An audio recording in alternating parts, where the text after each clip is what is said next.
you. I feel good, you look great, I like you, I can't wait. A first time, a first date, you're so fine, I'm so late. You sip wine. Halo semua, salam sejahtera Malaysia. Tonton dan beban yang amat dihormati, selamat datang ke channel Fels Lifestyle.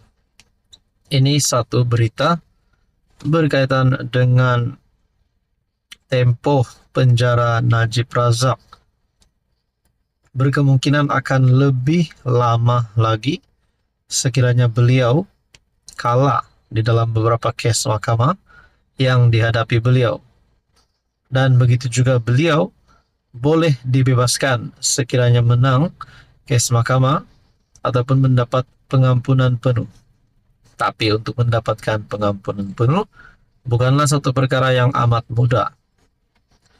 Adakah seseorang pemimpin yang bernama ataupun bergelar Perdana Menteri boleh untuk memperjuangkan kebebasan Najib Razak? Dengan Anwar Ibrahim yang menjadi Perdana Menteri, adakah beliau mempunyai kuasa untuk membebaskan Najib Razak ataupun sekurang-kurangnya memperjuangkan kebebasan Najib Razak? Dan seterusnya, kalau bukan Anwar yang menjadi Perdana Menteri yang memperjuangkan kebebasan Najib, bagaimana pula dengan pemimpin UMNO yang lain? Terutamanya Zahid Hamidi sebagai Presiden UMNO.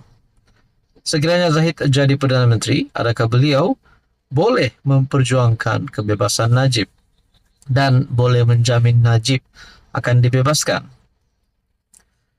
Satu tulisan daripada Syahburi Nusin bertarik 1 November.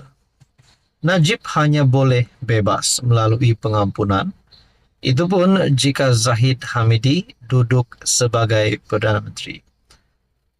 Dengan Najib Razak kini perlu membela diri bagi 25 pertuduhan salah guna kuasa dan pengubahan wang haram dana 1MDB RM2.3 bilion. Sebagaimana diputuskan Mahkamah Tinggi, apa yang menunggu di hadapannya cuma satu: beliau bakal berada lebih lama lagi di penjara. Bagi sabitan bersalah dalam kes SRC, Najib telah dihukum penjara selama 12 tahun dan denda RM210 juta. Lembaga pengampunan mengurangkan hukuman penjara Najib daripada 12 kepada 6 tahun dan denda 210 kepada RM50 juta.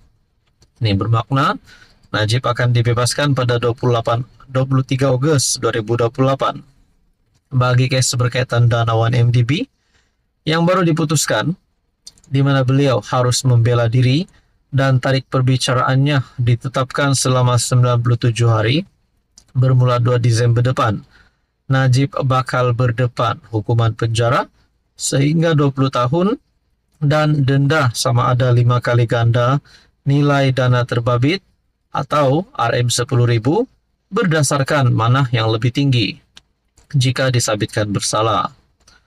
Pada kebiasaannya, apabila seseorang tertuduh diarah membela diri kerana pihak pendakwa berjaya membuktikan wujud prima facie, harapan untuk didapati tidak bersalah di akhir perbicaraan adalah terlalu sukar.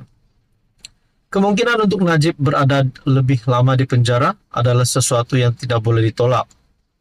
Setelah didapati bersalah dan dipenjara dan sesudah melalui semua proses perundangan, satu-satunya cara untuk Najib mendapat pembebasan ialah melalui pengampunan. Tapi pengampunan sudah tentu tidak mudah, malah tidak mungkin untuk Najib perolehi jika kerajaan sedia ada tidak diubah. Anwar Ibrahim dibebaskan daripada penjara pada 2018 setelah PH berjaya menumbangkan BN, di mana Tun Mahathir yang menjadi PM ketika itu mengangkat pengampunan beliau untuk diperkenankan oleh Agong. Menuruti jejak Anwar, bermakna Najib hanya ada peluang untuk bebas jika UMNO berjaya mengetuai kerajaan dan Zahid Hamidi memegang jawatan Perdana Menteri. Dengan jawatan timbalan Perdana Menteri, Zahid Hamidi tidak cukup power untuk memperjuangkan dan membantu pembebasan Najib. Power sebenar Untuk berbuat demikian hanya ada pada PM yang kemudian boleh membawanya kepada perkenan agung. Jadi saudara-saudara, adakah dengan ini sepatutnya sebenarnya Zahid Hamidi mempunyai rancangan untuk menjadi Perdana Menteri, sama ada untuk bersama-sama di dalam kerajaan ataupun mungkin bersekutu dengan mana-mana parti yang lain agar beliau dipersetujui oleh pemimpin-pemimpin di bawahnya untuk mengangkat beliau jadi Perdana Menteri untuk menjalankan rancangan ini. Adakah perkara ini ada di dalam rancangan Zahid Hamidi ataupun tidak? Kita tidak tahu. Tuan-tuan dan puan, apa komen Anda? Halo semua, salam sejahtera Malaysia, tuan-tuan dan puan. Ini satu lagi kejutan.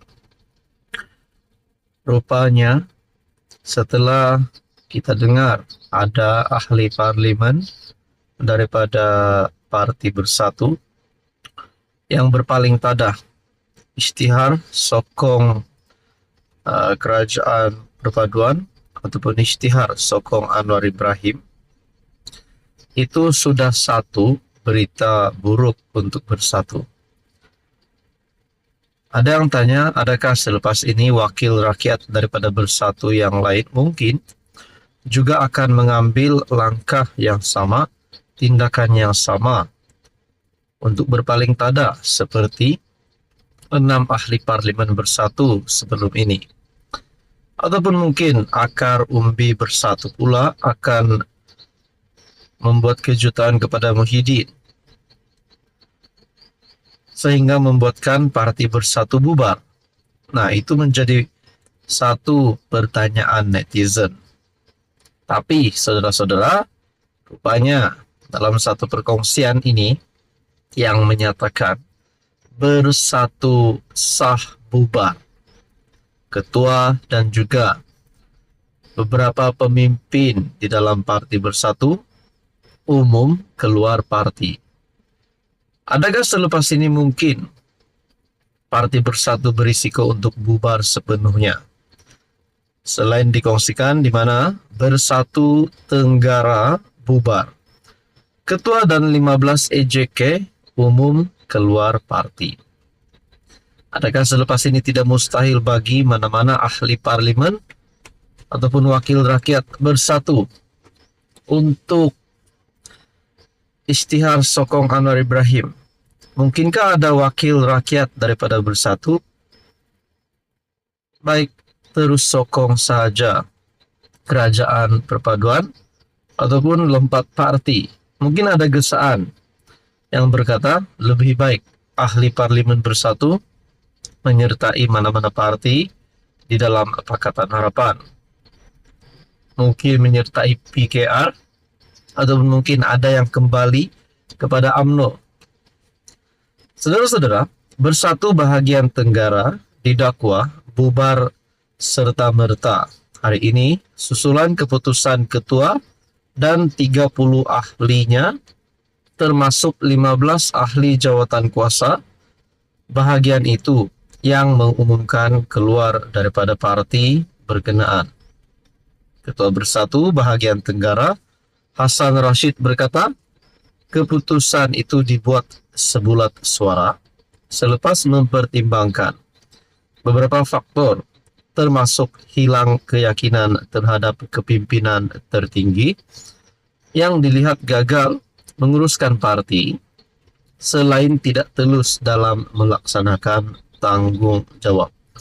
Sudah pasti kenyataan ini ditujukan khas kepada top 5 Bersatu ataupun kepimpinan tertinggi Bersatu. Beliau mendakwa tindakan pimpinan tertinggi menghantar notis rasmi pembatalan pemilihan bagi cawangan Kota Jaya Selatan, Bandar Tenggara Selatan, dan Sungai Telur sehari sebelum ia berlangsung adalah tidak cermat. Sesuatu yang tidak cermat. Selain itu, sayap Sri Kandi di cawangan Bandar Tenggara Selatan, Pengeli Timur, Pelepah Valley yang layak bersidang juga tidak tersenarai dalam perwakilan pemilihan jawatan kuasa Serikandi bahagian Tenggara, malah jabatan kuasa itu juga telah digantung daripada bersidang. Saudara-saudara, kalau perkara ini menjadi satu booster penggalak kepada mana-mana wakil rakyat di dalam Bersatu untuk menyertai mana-mana parti di dalam PH. Anda rasa apa yang akan berlaku kepada seluruh kepimpinan Bersatu? Dikatakan di dalam artikel ini, beliau mendakwa kira-kira 500 ahli cawangan terbabit dijangka turut mengikuti keputusan keluar Bersatu. Bersatu bahagian Tenggara mempunyai 19 cawangan dengan jumlah ahli keseluruhan ialah 1.263 orang. Bersatu Tenggara bubar, ketua 15 EJK umum keluar parti. Nah, ini pasti satu lagi, mungkin kegagalan Muhyiddin. Tuan-tuan dan puan, apa komen Anda?